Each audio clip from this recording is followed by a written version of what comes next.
Notice ছাড়া যে ধরনের ঘটনা ঘটিয়েছে তা নিশ্চিতভাবে প্রত্যেকেই জানেন।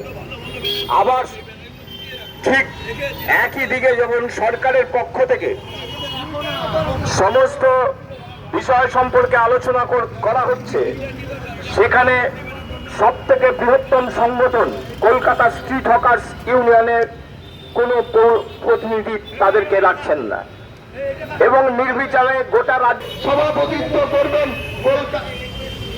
কলকাতা জেলার সভাপতি কমরেড সত্য ঘোষ।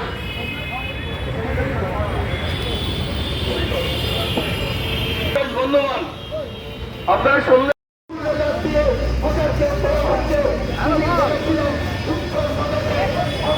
আমাকে দেখতে পাচ্ছেন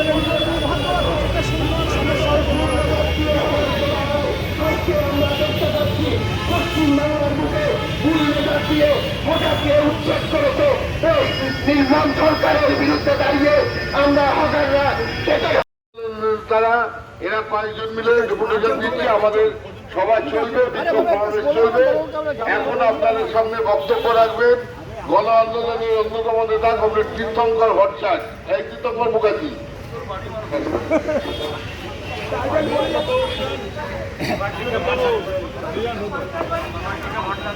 কমরেড সভাপতি, কমরেড স্ট্রিট হকার্স ইউনিয়নের শুধুমাত্র প্রতিনিধিরা নয়, কলকাতা শহরের শুধু নয়, গোটা পশ্চিম বাংলা জুড়ে হকারদের অধিকারকে সুরক্ষিত রাখার স্বার্থে আজকে ডেপুটেশন হচ্ছে। গত বুধবার দিনে হঠাৎ ওনার মনে হয়েছে আগের দিন যে আমরা কলকাতা শহরের সৌন্দর্যায়ন করতে হবে, সুন্দর করতে হবে কলকাতা শহর। গত পরশু দিন আপনারা জানেন বেহালা থেকে শুরু হয়েছে রাজাবাজার, কলকাতা শহরে দুটো জায়গায় বুলডোজার দিয়ে হকারদের সমস্ত দোকানপাট ভেঙে তছনছ করে দিয়েছে, জিনিসপত্র লুট করেছে। শুধু কলকাতা শহর না, গতকাল মুখ্যমন্ত্রী নবান্নে মিটিং করে বলেছেন 1 মাসের জন্য স্থগিত রইল, কিন্তু আজও বোলপুরে এবং মনোরমপুরে 2 জায়গায় বুলডোজার চলেছে। রামপুরহাটে জানেন যে বুলডোজার চালিয়েছিল, কিন্তু আমাদের কাউন্সিলর সঞ্জীব বর্মন তিনি বুক চিতিয়ে গরিব মানুষের স্বার্থে লড়াই করেছেন, বুলডোজারের সামনে দাঁড়িয়ে পড়েছেন, বুলডোজার ফেরত চলে গেছে। এই রাজনীতি মুখ্যমন্ত্রী করছেন, মুখ্যমন্ত্রী দ্বিচারিতা করছেন। তিনি বলছেন হকাররা ফুটপাত দখল করে আসে, কোনো মতেই এটা গ্রহণযোগ্য নয়, মিথ্যা কথা। আমরা হকারদের জানি, হকার আইন হয়েছে 2014, সে আইনে পরিষ্কার বলা হয়েছে ফুটপাতের 1/3 হকাররা ব্যবসা করতে পারবে। কর্পোরেশন এনলিস্ট করেছে 2015 সাল পর্যন্ত, আজকে 2024, 10 বছর অতিক্রম করেছে। এই কর্মসূচি চলছে। আমরা প্রতিনিধি দল কমরেড সত্যব্রত ঘোষ এবং কমরেড গোপাল দাসের নেতৃত্বে ক্যালকাটা স্ট্রিট হকার্স ইউনিয়ন আমরা ডেপুটেশনে গেছিলাম। বড়বাবুর সাথে আমাদের বিস্তারিত কথা হয়েছে। আমরা যেটা ওনাকে বিশেষভাবে যেটা বলেছি যে 2015 সালে আমরা যে হকারদের যে তালিকা সেটা ফাইনাল করা হয়েছিল এবং এটা কর্পোরেশন এবং থানায় আমরা জমা দিয়েছিলাম। সেই তালিকার অন্তর্ভুক্ত কোনো হকার যাতে উচ্ছেদ না হয় সেটা দেখার জন্য আমরা বড়বাবুর কাছে আবেদন করে এসেছি, দাবি করে এসেছি, অনুরোধ করে এসেছি। ওনাকে বলেছি আমরা যে আপনি দেখুন যে গরিব মানুষ যারা হকাররা, যারা এখানে আইন সিদ্ধভাবে বসছেন, আজকে তাদের উচ্ছেদ করা যাবে না।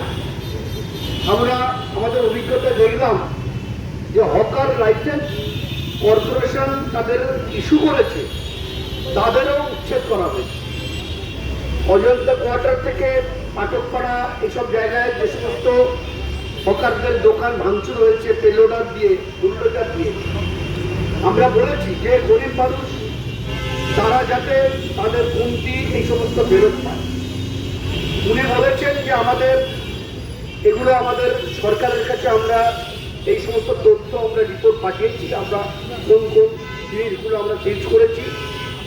এবং যে সমস্ত মালপত্র ছিল,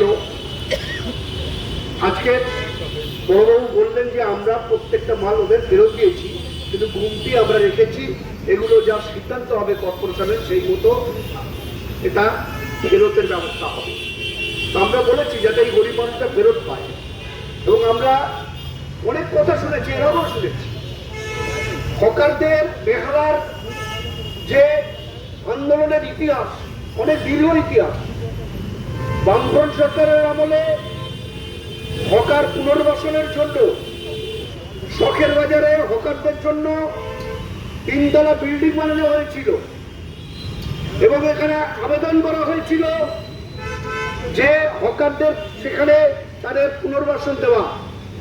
কিন্তু তখন আজকে যারা মুখ্যমন্ত্রী হয়েছেন, যিনি আজকে যে সমস্ত তৃণমূলের নেতা, তারা সেদিন উস্কানি দিয়ে, এখানে হকার ইউনিয়নের নেতা আছে শক্তি মণ্ডল, এরা উস্কানি দিয়ে এই সমস্ত হকারদের ওখানে পুনর্বাসনের জন্য তাদের জায়গা নেওয়ার জন্য বাধা দেওয়া হয়েছে এবং জোর করে এখানে হকারদের বসিয়ে রাখা হয়েছিল রাস্তায় এবং এই গ্রামটুকু সমস্ত চত্বর জুড়ে। বলছিলাম, ইতিমধ্যেই দেখা যাচ্ছে শহর কলকাতার বিভিন্ন জায়গা থেকে শুরু করে রাজ্যের বিভিন্ন কোনায় কোনায় হকার উচ্ছেদ অভিযান চলছে এবং আপনারা এই হকার উচ্ছেদ অভিযানের প্রতিবাদের জেরে আজ কলকাতার রাজপথে মিছিল করলেন। বেহালা যে 14 নম্বর বাস স্ট্যান্ড থেকে শুরু হয়েছিল, বেহালা থানায় পৌঁছেছেন, ডেপুটেশন দেবেন, আগামী দিনে আরও বৃহত্তর আন্দোলন করবেন, সবটা মিলিয়ে কি বলবেন? লড়াইয়ের মধ্য দিয়ে এই হকার আইন তৈরি করেছি, আন্দোলনের মধ্য দিয়ে এই হকার আইন 2014 সালে তৈরি হয়। কিন্তু এই হকার আইন পশ্চিমবঙ্গ সরকার দীর্ঘদিন এই হকার আইন তারা পশ্চিমবাংলার মুখে তারা প্রয়োগ করেনি। আমরা শুধু এইটুকু বলতে চাই, যেদিন মুখ্যমন্ত্রী ক্ষমতায় আসার আগে যেদিন গড়িয়াহাটে দাঁড়িয়ে এই হকারদের পাশে দাঁড়িয়ে তিনি হকারদের জন্য আন্দোলন করেছিলেন, সেই মুখ্যমন্ত্রী আবার বুলডোজার চালিয়ে পশ্চিমবাংলার গরিব হকারদের পুনর্বাসন করা ছাড়া হকারদের উচ্ছেদ করছে। আজকে তিনি বলেছিলেন উত্তরপ্রদেশে বুলডোজার চলে, আজকে আমরা দেখতে পাচ্ছি উত্তরপ্রদেশ থেকেও বেশি বুলডোজার চলছে। তিনি বলেছিলেন 1 মাস সময় দেওয়ার কথা, আজকেও আমরা দেখেছি অনেক জায়গায় আজকে বুলডোজার চালানো হচ্ছে। আজকে এরই প্রতিবাদে সিআইটিউ কলকাতা স্ট্রিট হকার আন্দোলন সংগ্রাম করছে। আমরা সরকারে থাকি আর না থাকি, এই শ্রমিকদের আন্দোলনের সাথী আমরা তাই হকারদেরও এই আন্দোলনের সাথী। যতদিন না এই হকারদের সুষ্ঠু পরিকল্পনা ছাড়া হকারদের উচ্ছেদ করা যাবে না, পুনর্বাসন ছাড়া হকার উচ্ছেদ চলবে না, এই আবেদন আমরা সরকারের কাছে রাখি। আমরা আইনের মধ্য দিয়ে এই হকারকে এই কথা বলতে চাই, কারণ হকার আইন আছে, পুনর্বাসন ছাড়া হকার উচ্ছেদ চলবে না। আপনারা কি আরো বৃহত্তর আন্দোলন করবেন 11 তারিখে কর্পোরেশন অভিযান কোনো রকম কিছু? যদি সরকার এই পরেও সরকার কোনো বুলডোজার দিয়ে হকার উচ্ছেদ করতে হয়, আমরা কলকাতাকে এবং পশ্চিম বাংলাকে স্তব্ধ করে দেব। আমাদের শক্তি, আমরা মানুষের কাছে গরিব মানুষের সাথে, আমরা গরিব মানুষের জন্য লড়াই করি। আমরা আরো বৃহত্তর আন্দোলনের মধ্য দিয়ে এর প্রতিকার করব। আপনার নাম? দোলন দস্তি। বলছি, ইতিমধ্যেই দেখা যাচ্ছে রাজ্য জুড়ে একের পর এক জায়গায় হকার উচ্ছেদের ছবি। বোলপুর থেকে শুরু করে কখনো গড়িয়াহাট, কখনো হাতিবাগান, বেহালা বাদ পড়েনি, কি বলবেন? এই হকার উচ্ছেদ করছেন মুখ্যমন্ত্রীর নির্দেশে প্রশাসন। আমরা মুখ্যমন্ত্রীর নির্দেশকে উপেক্ষা করতে চাই। আমরা বলতে চাই হকাররা আইন মেনে ব্যবসা করে। মুখ্যমন্ত্রী যে কাজ করছেন বেআইনিভাবে তাদের উচ্ছেদ এবং বুলডোজার পলিটিক্স, যে পলিটিক্সের কারণে যোগী আদিত্যনাথ রিজেক্টেড হয়েছে উত্তরপ্রদেশে। আজকে সেই বুলডোজার পলিটিক্স কলকাতা অনুপ্রবেশ ঘটিয়েছে, রাজ্যে অনুপ্রবেশ ঘটিয়েছে মুখ্যমন্ত্রীর হাতে। আমরা নিন্দা করছি, ধিক্কার জানাচ্ছি মুখ্যমন্ত্রীর এই আদেশকে। আমরা মনে করি হকার ঐক্যবদ্ধভাবে মুখ্যমন্ত্রীর আদেশ আমরা। আপনারা কি এরপরে আরো বৃহত্তর কোনো আন্দোলন করবেন? হ্যাঁ, আমরা আন্দোলনে আছি। আমরা আজকে পোর্ট থানা থেকে পিটিশন দিয়েছি, আমরা আজকে ওয়ার্ড কাউন্সিলরে পিটিশন দিয়েছি। আজকে বেহালা থানা হচ্ছে, সোমবার ভবানীপুর থানা হবে। সারা কলকাতা জুড়ে, সারা রাজ্য জুড়ে থানায় থানায় ডেপুটেশন চলছে এবং 11 তারিখ কলকাতা কর্পোরেশনের সদর দপ্তর অভিযান হবে। সিআইটিউ সহ সমস্ত কেন্দ্রীয় ট্রেড ইউনিয়ন তাতে অংশ নেবে এবং আমরা হকারদের সাথে এই অভিযান সংগঠিত প্রতিষ্ঠিত করব, এটাই আমাদের আন্দোলন। আপনার নাম? আপনার নাম? আমার নাম সত্যব্রত ঘোষ। বিষয়টা দেখা যাচ্ছে যে শহর কলকাতা জুড়ে ফুটপাত দখলমুক্ত করার জন্য দেখা যাচ্ছে হকারদের উচ্ছেদ অভিযান করেছেন মুখ্যমন্ত্রীর নির্দেশে একের পর এক জায়গায়। ইতিমধ্যে শহর কলকাতাকে সুন্দরায়ন করতে মুখ্যমন্ত্রীর এই ভাবনা চিন্তাকে কিভাবে দেখছেন? যে কোনো শহরকে যে কোনো সরকার তারা সুসজ্জিত করতেই পারে, এটা নিয়ে আমাদের কোনো আপত্তি নেই। কিন্তু গরিব মানুষ হকারদের তাদের জীবিকার ওপর তাদের পেটে লাথি মেরে এই উন্নয়ন কখনোই এটা মেনে নেওয়া যাবে না। সুতরাং আমরা বলেছি যে হকার ভারতবর্ষের পৃথিবীর সমস্ত শহরে হকাররা আছে, হকাররা তাদের ব্যবসা করে। সুতরাং এখানেও কলকাতায় হকার থাকবে, সেই হকার নিয়ন্ত্রিত করতে হবে, সেই হকার সুশৃঙ্খল রাখতে হবে এবং সেই হকাররা তাদের জীবিকার কাজ করবে, সাথে সাথে কলকাতার নাগরিকরাও যাতে স্বাচ্ছন্দ্যে চলাফেরা করতে পারে তার জন্য এটা ব্যবস্থা থাকবে। সুতরাং বুলডোজার দিয়ে এক মাসের কোনো নোটিশ না দিয়ে আজকে গায়ের জোরে ভেঙে সমস্ত দজদজ করে দিলাম, কুকুর বেড়ালের মতো গরিব মানুষকে ছুঁড়ে ফেলে দিলাম, এই জিনিস কোনো উন্নয়ন হতে পারে না। আরও বৃহত্তর আন্দোলন করবেন? আমরা দেখব আমাদের বৃহত্তর আন্দোলন ইতিমধ্যেই আমাদের যে ফেডারেশন কলকাতা হকার্স ইউনিয়ন এবং পশ্চিমবঙ্গের হকার্স ইউনিয়ন যে ফেডারেশন আছে তারা অলরেডি মিটিং করেছে, Kolkata studio hawkers union meeting করেছে এবং আমরা কলকাতা কর্পোরেশনে 11 তারিখে আমাদের অভিযান চলবে এবং সেখানে মেয়রের কাছে ডেপুটেশন হবে। সুতরাং সেখানে দাঁড়িয়ে মেয়র যদি নাকি যুক্তিসঙ্গত এবং এই জীবিকার পোস্টে তারা যদি দায়িত্বশীলতার ভূমিকা নেয় তাহলে আমরা সেটা কোঅপারেশন করব, আর যদি ধ্বংসাত্মক কোনো ভূমিকা নেয়, উচ্ছেদের ভূমিকা নেয়, তাহলে বৃহত্তর আন্দোলন আমাদের চলবে। ধন্যবাদ।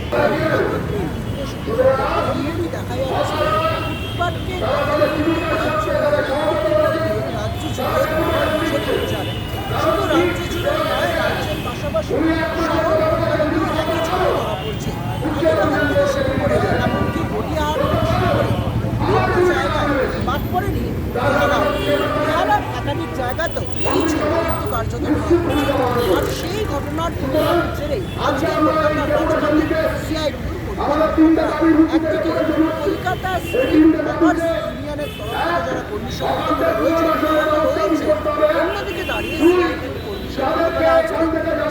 নাম্বার যে বাস স্ট্যান্ড রয়েছে বেহালা, সেখান থেকে এই ঘটনার বিক্ষোভ মিছিল প্রদর্শন বেহালা থানার পর্যন্ত এবং শুধু প্রদর্শনী করলেন না, তার পাশাপাশি বেহালা থানায় ডেপুটেশন কর্মসূচি করছেন তারা প্রায় 6 সদস্যের বেহালা থানার এবং থানার তরফ থেকে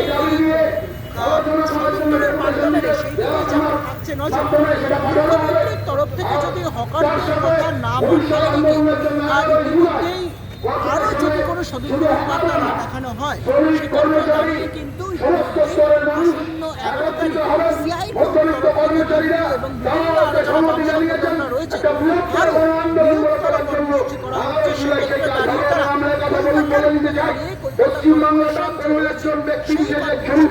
তারা কিন্তু